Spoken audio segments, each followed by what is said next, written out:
नमस्कार। Jubilee post के खास कार्यक्रम एडिटर्स टॉक में आपका स्वागत है। मैं हूं उत्कर्ष सिन्हा। एडिटर्स टॉक के इस एपिसोड में आज बात बिहार की। बिहार इसलिए क्योंकि एक तो बिहार में विधानसभा के चुनाव होने हैं और वहां नीतीश कुमार की अगुवाई में एनडीए की सरकार भी है। लेकिन फिलहाल एनडीए में क्या सब कुछ सही चल रहा है, यह सवाल पूरे राजनीतिक गलियारों में बना हुआ है। और इस सवाल के पीछे कोई और वजह नहीं है बल्कि एनडीए के घटक दलों के नेताओं के बयान या उनकी गतिविधियां, यही सब कुछ मिला के एक ऐसे हालात पैदा हो रहे हैं कि हर रोज बिहार के में क्या हो रहा है इसकी चर्चा तेज हो जाती है। नीतीश कुमार मुख्यमंत्री हैं, भारतीय जनता पार्टी के सहयोग से हैं।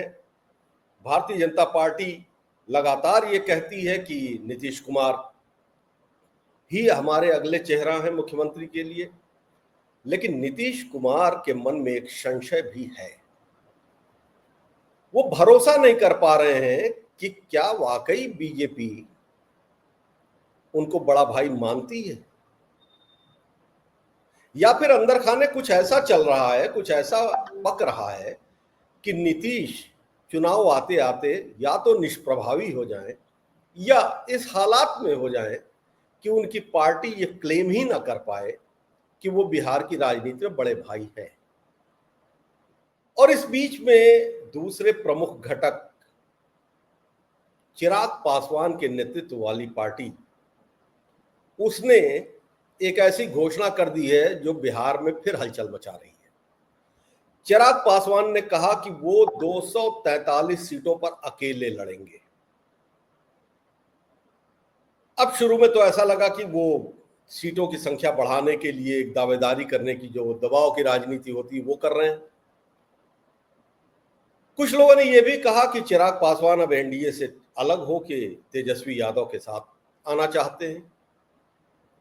लेकिन क्या बात इतनी सी है? अगर चिराग पासवान के पिछले कदम को देखें तो बात कहीं दूर चली जाएगी। चिराग पासवान जब राजनीति में नए नए थे, उस वक्त नरेंद्र मोदी का उभार हो रहा था और उनके पिता, चिराग के पिता रामविलास पासवान,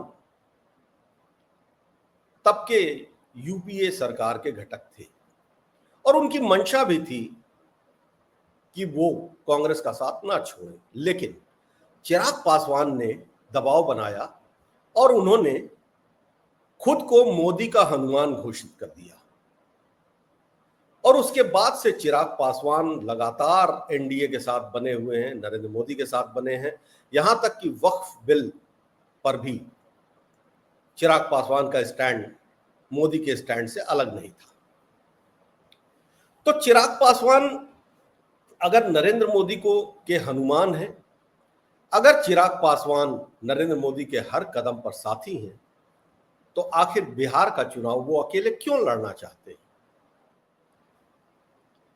इस बात को समझने के लिए जरा 2020 पे जाइए। 2020 यानी वो साल जब बिहार में विधानसभा का पिछला चुनाव हुआ। नीतीश कुमार की एक राजनीतिक पैटर्न है। नीतीश कुमार लोकसभा का चुनाव तो भारतीय जनता पार्टी के साथ लड़ते रहे हैं, लेकिन विधानसभा का चुनाव वो हमेशा राष्ट्रीय जनता दल यानी लालू यादव के साथ आ जाते हैं। इस बार हालात वैसे नहीं दिख रहे हैं। अभी तक राजनीति में कब क्या हो नहीं मालूम। लालू यादव भी कई बार संकेत देते रहते हैं, तेजस्वी भी चाचा जी ही कहते हैं, लेकिन नीतीश कुमार उन सबको खारिज करते हैं। तो 2020 में क्या हुआ था? 2020 में चिराग पासवान ने ठीक यही घोषणा की थी कि वो चुनाव अकेले लड़ेंगे। हालांकि तब भी वो एनडीए में, राष्ट्रीय गठबंधन में मौजूद थे। चिराग पासवान उन सीटों पर लड़े जहां नीतीश कुमार की पार्टी मजबूत मानी जाती है। और चिराग ने कैंडिडेट भी ऐसे दिए कि नीतीश कुमार की पार्टी 80 से घट के 46 सीट पर आ गई और नीतीश बहुत नाराज हुए थे। नीतीश कुमार ने यह कहा था कि ये भाजपा की चाल थी मुझे कमजोर करने के लिए, और अब वही नीतीश कुमार फिर से खतरे में पड़ गए हैं। चिराग पासवान अगर 243 सीटों पर लड़ेंगे तो क्या होगा?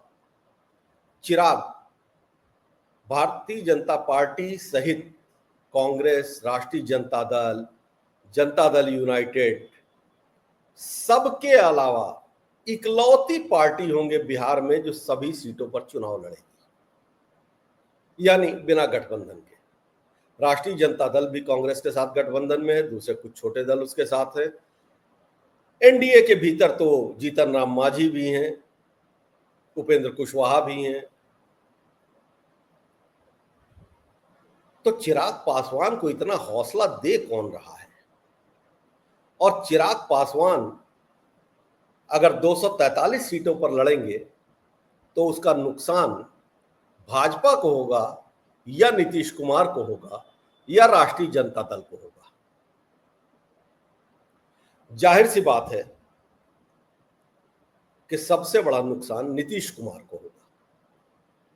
और फिर यह संदेह खड़ा होने लगता है कि क्या भाजपा के चाणक्य यानी अमित शाह कुछ ऐसी राजनीति तो नहीं रच रहे हैं कि चिराग पासवान के जरिए वो नीतीश कुमार को पूरी तरह ठिकाने लगा दें और उसके बाद चिराग पासवान, भारतीय जनता पार्टी और उसके दूसरे घटक दल या समय पर आने पर अवसरवादी नेता मिलके बिहार में अगला सरकार बना दे? राजनीति संधियों के साथ साथ दुरभिसंधियों का भी खेल है, इस बात को हमेशा याद रखना चाहिए। और अब अगर मोदी के हनुमान अचानक ये घोषणा कर रहे हैं कि वो बिहार में अकेले लड़ेंगे, तो क्या ये नहीं मान लेना चाहिए कि उनको पर्दे के पीछे से भारतीय जनता पार्टी का समर्थन है? एडिटर टॉक में आज इतना ही। कल फिर मिलेंगे नए विषय के साथ, नए मुद्दे के साथ, नए विश्लेषण के साथ। धन्यवाद, नमस्कार।